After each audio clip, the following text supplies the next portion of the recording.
What do you think of when you hear the name Mata Hari?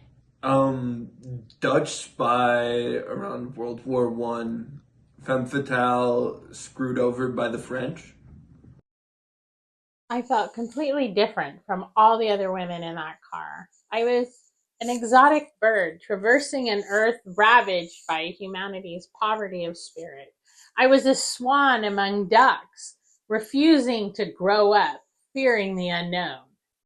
Matahari, page 98 of The Spy. Coelho's book is not a history book, and in all honesty, we'll be pointing out quite a few areas of concern in the narrative. But historical fiction carries an important place in the study of history, as long as it's good historical fiction. Dry tomes full of obscure names and dates are excellent ways to keep facts straight. But what they do not do is relay the feeling of history. They aren't stories, they're facts. The, the human mind needs stories to truly understand. Today we'll be going over pages 97 to 132. And as we say every season, there will be spoilers. We're discussing a book as if we have all read it together, and it's about a historic event that is well known. My not unreasonable assumption is that everyone knows who killed Samuel Ratchet on the Orient Express in the Mata Hari story. You've probably noticed that there are a lot more pages in this week's reading than usual.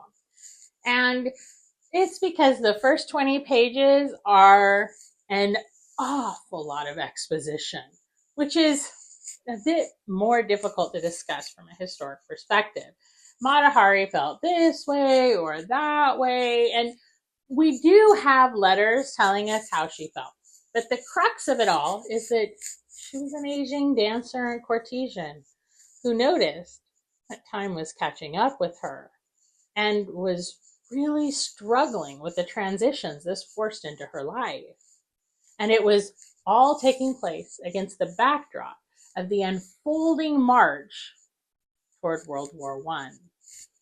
In fact, in the book, Mata Hari is reading about Franz Ferdinand's assassination as a strange man named Franz Olav sits next to her in a cafe and offers her a role on stage again, along with some extra side work.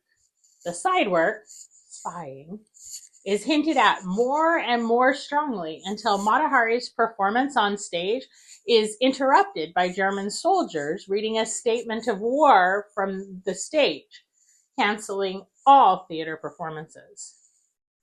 Mata Hari then leaves it all behind, rushing to the train station to flee.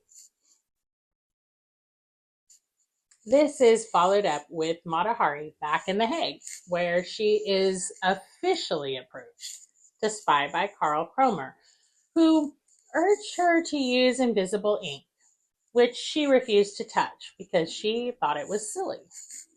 In the book, she immediately reported all of this to France's Deuxième Bureau, the counterintelligence agency for France.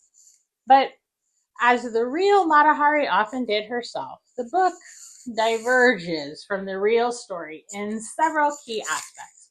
Firstly, Mata Hari was already in Berlin in June 1914 when Franz Ferdinand and his wife were assassinated. And second, rather than dramatically ending a performance and closing theaters with a declaration of war, Mata Hari's performances never got off the ground. War was declared and she fled Berlin by the skin of her teeth, desperate to get back to her house and belongings in France before they were seized by the French government.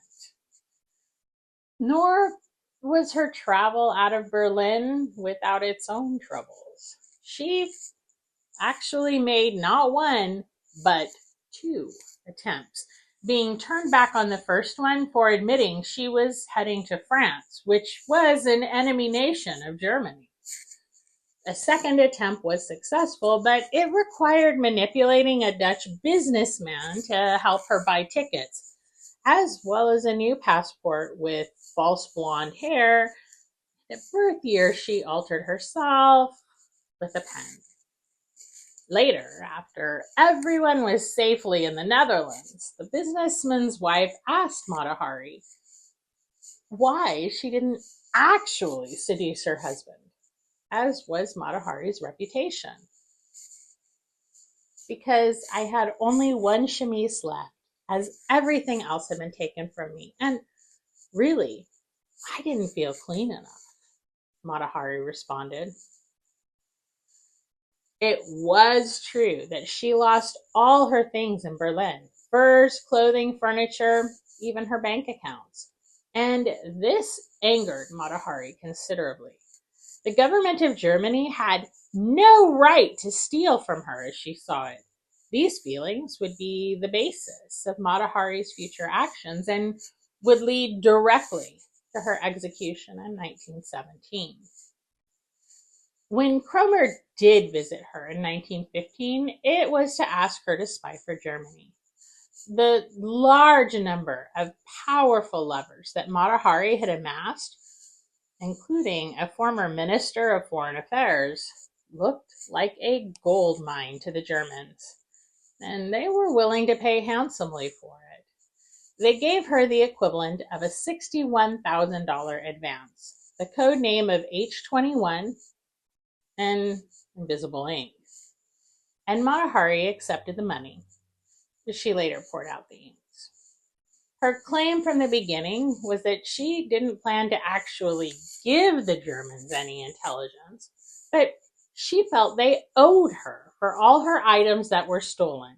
The bank accounts, the clothing, the jewelry, everything that Germany had kept when she fled the year before.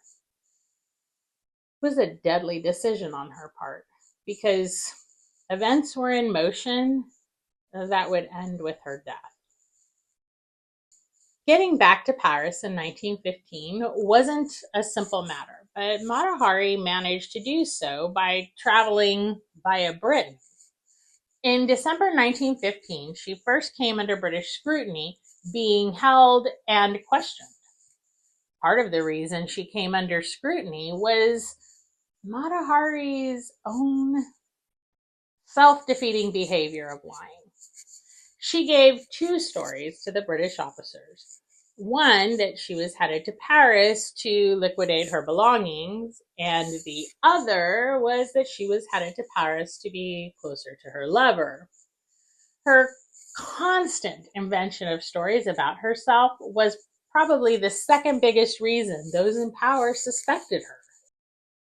The first biggest reason was her lifestyle itself.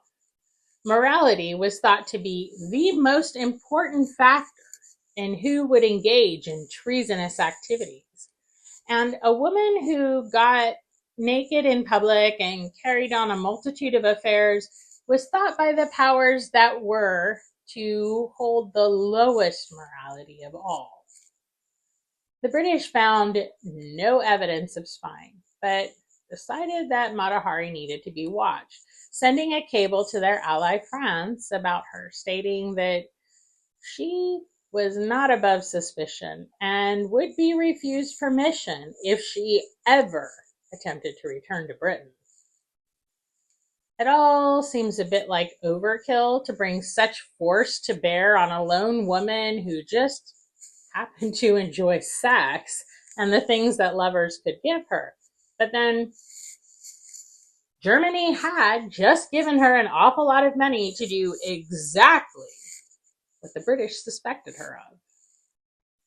As Madame Guimet had warned Mata Hari 10 years before, things in life are simple, but life itself is complicated. In the battle of sexes, men, so skilled in other things that they are usually victors, are always defeated. The report of Pierre Bouchardon, interrogator of Mata Hari. And this is where we'll pick up in the next bit of reading for Paulo Coelho's book, The Spy, about the life and death of the infamous Mata Hari. Next week's discussion will be about pages 133 to 153 of the book. And as a reminder, there will be spoilers as we discuss. See you next week in Mata Hari's Spain. What to do?